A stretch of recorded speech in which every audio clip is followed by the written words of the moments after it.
গোপন তৎপরতার মাধ্যমে গুপ্ত সংগঠন ছাত্র শিবিরের বিভিন্ন বট আইডি থেকে তারা বিভিন্ন প্রোপাগান্ডা করে বাংলাদেশের সাধারণ শিক্ষার্থীদেরকে বিভ্রান্ত করার অপচেষ্টা করছে। জাতীয়তাবাদী ছাত্র দলের বিপক্ষে মব তৈরি করেছে এবং অত্যন্ত দুর্ভাগ্যজনক সেটি হচ্ছে আমাদের দলের ভারপ্রাপ্ত চেয়ারম্যান জনাব তারেক রহমানের নামে তারা বিভিন্ন প্রোপাগান্ডা করেছে।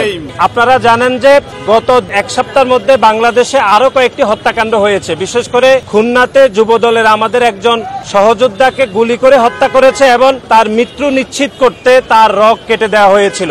এবং তারও 2 দিন পূর্বে আপনারা দেখেছেন কুমিল্লাতে একই পরিবারের 3 জনকে মব তৈরি করে হত্যাকাণ্ডের শিকার হতে হয়েছে। এবং চাঁদপুরেও আমরা দেখেছি খুতবারত অবস্থায় একজন মুয়াজ্জিনকে তারা হত্যার অপচেষ্টা করেছিল।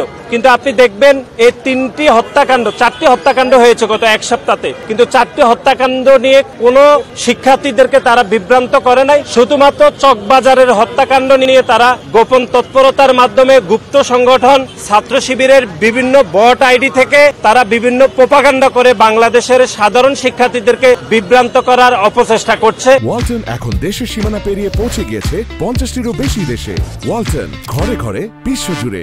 সুতরাং তারই প্রতিবাদ এবং শিক্ষা প্রতিষ্ঠানের স্বাভাবিক শিক্ষার পরিবেশ নিশ্চিত এবং আইন শৃঙ্খলার পরিস্থিতি উন্নতির জন্য আজকে আমাদের নয়াপল্টন থেকে প্রেস ক্লাব হয়ে ঢাকা বিশ্ববিদ্যালয় হয়ে আমরা শাহবাগ অভিমুখে আমরা বিক্ষোভ মিছিল এবং সমাবেশ করব।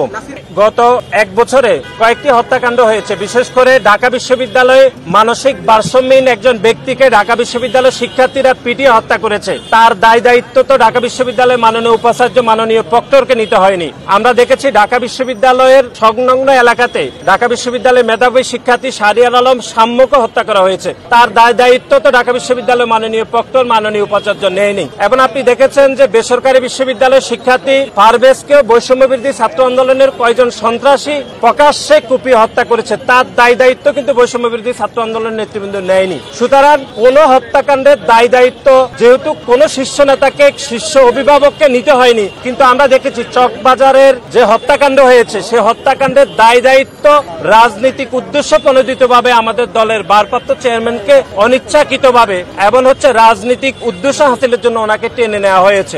আমরা মনে করছি যে গণপ্রজাতন্ত্রী বাংলাদেশ সরকারের প্রধান উপদেষ্টা সহিত আমাদের দলের ভারপ্রাপ্ত চেয়ারম্যান জনাব তারেক রহমানের যে একটি ঐতিহাসিক বৈঠকের পরে বাংলাদেশের রাজনৈতিক পরিস্থিতি যখনই একটি সুবাতাস বইছে এবং বাংলাদেশের মানুষের অভিভাবক হিসাবে বাংলাদেশ জাতীয়তাবাদী দলের ভারপ্রাপ্ত চেয়ারম্যান জনাব তারেক রহমান যখন অত্যন্ত আস্থাশীল জায়গায় রয়েছে, ঠিক তখনই গোপন সংগঠনের সন্ত্রাসীরা এবং বিশেষ করে জামাতের কিছু নেতাকর্মীরা আমাদের দলের ভারপ্রাপ্ত চেয়ারম্যানের প্রতি ঈর্ষান্বিত হয়ে তারা বিভিন্ন প্রোপাগান্ডা করছে এবং বাংলাদেশের সাধারণ শিক্ষার্থীদেরকে তারা বিভ্রান্ত করে বিভিন্ন স্লোগান দিচ্ছে। আমরা মনে করছি যে খুলনার ঘটনা নিয়ে তো সাধারণ শিক্ষার্থীরা কোনো স্লোগান দেয়নি, কুমিল্লার হত্যাকাণ্ড নিয়ে তো কোনো স্লোগান দেয়নি। আমরা চাঁদপুরে যেরকম একদম নৃশংস ঘটনা ঘটেছে, ইমামকে কুপিয়ে হত্যার চেষ্টা করা হয়েছিল, সেখানেও তো কথিত সাধারণ শিক্ষার্থীরা কোনো ধরনের স্লোগান দেয়নি। সুতরাং চকবাজারের ঘটনায় স্লোগান দেওয়ার উদ্দেশ্যই হলো রাজনৈতিক উদ্দেশ্য হাসিল এবং এটি গোপন সংগঠনের নেতাকর্মীরা বাংলাদেশের সাধারণ শিক্ষার্থীদেরকে মব তৈরি করে বিভ্রান্ত করার অপচেষ্টা করছে। তারই প্রতিবাদে আজকে আমাদের এই শান্তিপূর্ণ বিক্ষোভ মিছিল এবং সমাবেশ অনুষ্ঠিত হবে। আমরা মনে করি এর মাধ্যমে আমরা আমাদের অবস্থান পরিষ্কার করতে চাই, কিন্তু এর মাধ্যমে কোনো ধরনের বিশৃঙ্খলা আমরা তৈরি করতে চাই না। যারা বিশৃঙ্খলা তৈরি করতে চায় তাদের উদ্দেশ্যে আমরা শান্তিপূর্ণ বিক্ষোভ সমাবেশ থেকে বার্তা দিতে চাই যে বাংলাদেশের সাধারণ শিক্ষার্থীদেরকে কথিত সাধারণ শিক্ষার্থী বলে আপনারা কোনোভাবে বিভ্রান্ত করার অপচেষ্টা করবেন না।